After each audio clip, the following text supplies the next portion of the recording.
大家好，我是超子。西红柿炒鸡蛋看似很简单，但是很多人都做不好吃。今天超子给大家分享一下做这道菜的技巧和经验，重新刷新您对这道菜的认知。首先准备3个可爱的西红柿，3个笨鸡蛋。西红柿最好挑选软一点、熟透的。做这道菜，西红柿最好把皮去掉。去皮的方法有2种，第一种方法就是我们常见的西红柿头部改十字花刀，用开水烫。第二种也是最快的一种，插上一根筷子在火上烧烤，啪的一声裂开就可以了，这样就可以把皮轻松去掉。这种方法美中不足，就是有点费筷子。扒掉外皮以后，再用清水清洗干净，然后把西红柿切成小块，切好以后放入碗中备用。准备几粒大蒜，用刀拍匀剁碎。经过我的多次实践证明，放几粒大蒜味道非常好。少许小葱切成小段，葱叶子切成葱花。碗中单手打入3个正经的笨鸡蛋，放入一点点胡椒粉去腥，少许白醋同样去腥。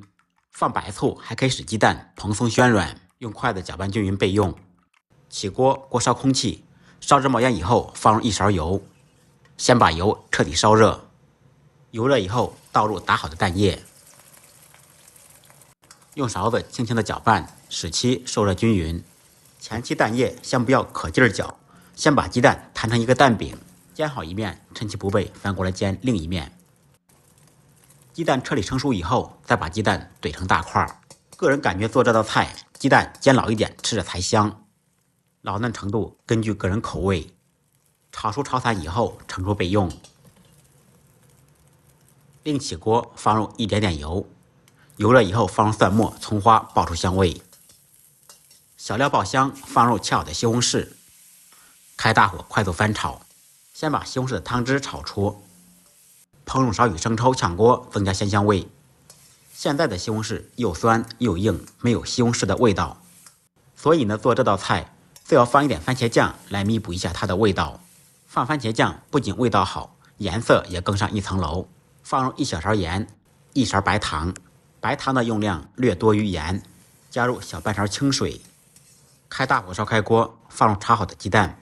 这道菜略带一点汤汁比较好，拌饭、拌面、蘸馒头，嗷嗷香。最后可以稍微勾入一点水淀粉，锁住汤汁。一道百吃不厌、非常下饭的西红柿炒鸡蛋就做好了。出锅以后撒上一点迷人的小葱花，西红柿炒鸡蛋好吃又好看。按照我的方法做，不好吃您提了鸡蛋来找我。最后别忘了给超子点个赞，再忙再累记得按时吃饭。下期视频见，拜拜。